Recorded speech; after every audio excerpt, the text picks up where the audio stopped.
Hello everyone, this is Soviet Bear again, and as usual, Joaquin Flores is my guest here. How are you? Say hello, Joaquin, to everyone. Hi.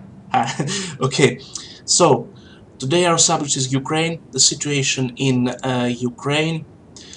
Okay, Ukraine is out there. There were a lot of protests out there in Ukraine, in Kiev. People are protesting. They are not satisfied with the Junta government, whose masters are in the US, and people are not satisfied with the faltering economy. Its economy is falling apart, and the life standards have plummeted, the grivna has plummeted. Everything is falling apart. People say enough is enough. And what I see, Joaquin, the junta's strategy, junta's plan to blame everything on Russia because they need to perpetuate this Russophobia in order to distract people from the problems. But it is not going, will not work, it cannot work forever. Sooner or later people will wake up, and as I can see, people are waking up right now. They want an explanation. They want explanation why economy is falling apart, why it is everything so fucked up. And excuse me my French, because I can choose another word of how situation in Ukraine is, because of fire on the petroleum base, and they can't just put out the fire. They can't even localize it, and they lose a lot of vehicles, fire vehicles, and even lives of their firemen. And the people in Kiev, they suffocating of this smoke, and just they can't fight even the fire. So when a fire of people's uprising starts, the junta will not be able to put it out. What can you say, Joaquin? What is your perspective? Well, they recently got another guarantee from the IMF that they will be allowed to draw from their balance of promised funds, without without making the minimum requirement payment on the loan. Um, the recent demonstrations have been happening about pensions. We're talking about Ukrainians in Ukraine, in Kiev, some in Odessa, but in general, talking about workers, pensioners, public sector employees, people, students, teachers, people who rely on that. Which is not to say that the private sector is, some, a great experiment in markets or something like that either. I mean, the whole thing is pretty catastrophic. The value of the currency is maybe 25% of what it was before the U.S. staged its coup. So, right, the U.S. wanted to stage a coup, provoke Russia to basically try to use traditional methods to make a change in government, which would have been Military intervention. Military intervention. Instead, Russia used a complex net-centric warfare, information war, fourth generational war, decentralized command structures, a whole array of methods and tactics that the U.S. has used also in various degrees in the last 10, 15 years at least. Yeah, So we are basically saying to the US, you see, guys, we can do it too. You think we're yeah, going to right, use? exactly. Yeah. We are not So going to use our traditional methods, and we're not going to invade anyone. Enough of this image of Russia being an invader and aggressor. right, right. So that's the, you know, if people are, have people taken enough, are they rising up? Well, the thing is that really a lot of the institutions that would otherwise have existed in Ukraine that would allow for sort of a kind of civil society and pluralist discourse are withering away. So I mean, if you have a protest, okay, you know, it's there's big limits to protests, um, and so it's you know, it's a complex issue. I think that if Novorossiya project were to try to be involved in a whole re-envisioning of Ukraine, then it would require local popular support. But local popular support by itself for a complete, reversal of this, Ukrainian identity, which is not a subset of Russian identity, but a Ukrainian identity which is like a hostile anti-Russian identity, like a Polish identity, is going to be like will have to involve support from Novorossiya, and it will have to actually involve, tactical and communication and strategic support. I will say that. So you're not going to have, what I'm saying is that like protests in the streets of Kiev are not capable of overthrowing the Kiev junta,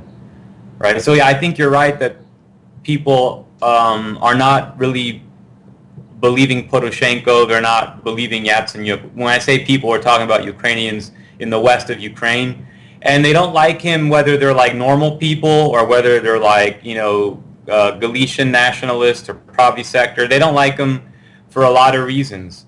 It's only really kind of like a small bandwidth of centrists who are not quite as radical as Pravi sector, but aren't quite as normal Ukrainians, if that makes sense, right? So it's actually a strange milieu that supports Poroshenko. It's mostly a media spectacle, and it's really just not. There's not polite space. People who have jobs in business sector, can't say negative things about the government and expect to keep their jobs. So that's really what's going on. So there isn't a capacity for people to really hold or speak their honest and true opinions. So it's very hard to say that.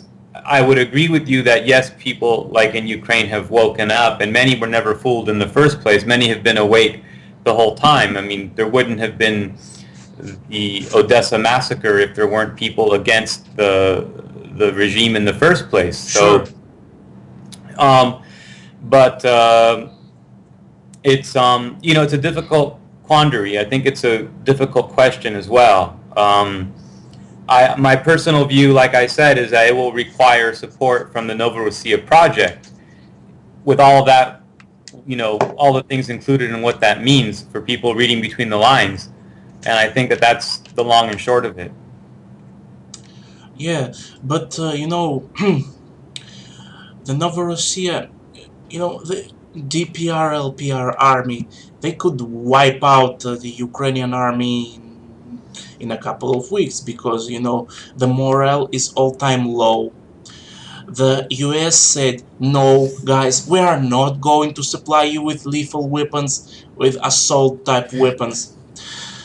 So actually, what all they need is, and Zakharchenko and probably Basurin made it very clear that there will be no Minsk 3. Zakharchenko said that, as if I recall it correctly. Yeah, there will So be no Minsk 3. yeah, there will be no Minsk 3. So all they need to do is just start the assault, and then after another cauldron, after another ass whooping, the junta army will be absolutely defeated. Yeah, I mean that's a possible scenario. I would think that one of the problems also is that the United States is trying to position to open up the war on several fronts. I mean, basically, it's they're playing a very dangerous game of chicken, but the United States may try to get Israel or Saudi Arabia, Jordan to strike positions of Syrian Arab army under the pretext of hitting ISIS, or may and you do the same in Iraq, as we know they've recently attacked the army in Iraq. And this should be considered different theaters in one global conflict. In a sense, it's kind of like a world war, and in a different way. So, yeah, I mean, could Novorossiya accomplish this? You know, tactically, you know, if they push the front forward, they would also have to like widen their lines, and I think they would, you know, need 2 or 3 times as many people to do that. I mean, if I look at the map and I look at the defensible positions and the amount of territory and where the lines are, you know, you might accomplish something by connecting Mariupol to Odessa to Transnistria, and then that might then, you know, but then that's a very broad front, you know. Yeah. But if you can change that weakness into a strength, and because they would focus, the Ukrainians would focus penetrating that front in a few places, and then, like you said, would create cauldrons.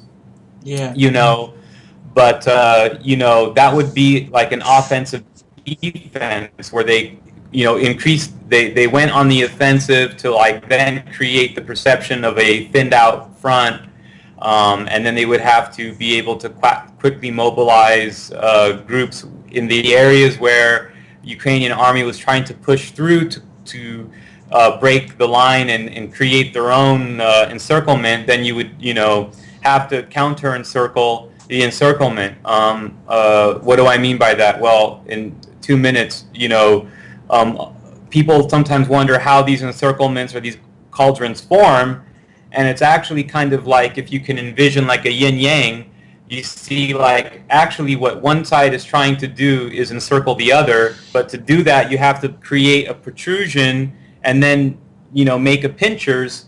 But if you're frustrated, you know, if the piece that you have going forward to create this pincher, if the base of that piece gets encircled, well, then your attempt to make an encirclement was encircled. So that's how it actually works. There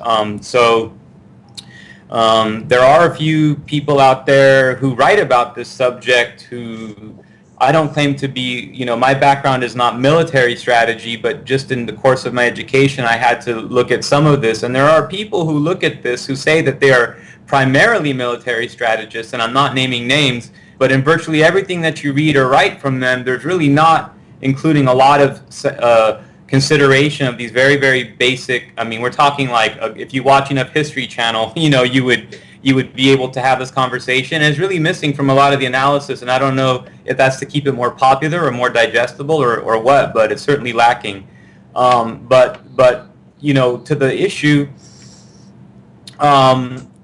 it would have to be, actually it's the original question too. I would say, to summarize, that you would absolutely need to have a uprising in Odessa, an uprising in Kharkov, that would have to be supported by the Transnistria project, and that would be the only way that it would work. So okay, Joaquin, you brought up excellent subject. Speaking of a second front, and speaking of a Transnistria and Odessa, and the recent appointment of a well-known U.S. puppet and the war criminal Mikhail Saakashvili to the position of Odessa governor. A governor or a mayor, a governor, yeah? Odessa Oblast governor, no? yes, So I think yeah. I sense a provocation against Transnistria, or a brutal suppression of uprising in Odessa, or something against Transnistria, or maybe a blockade against of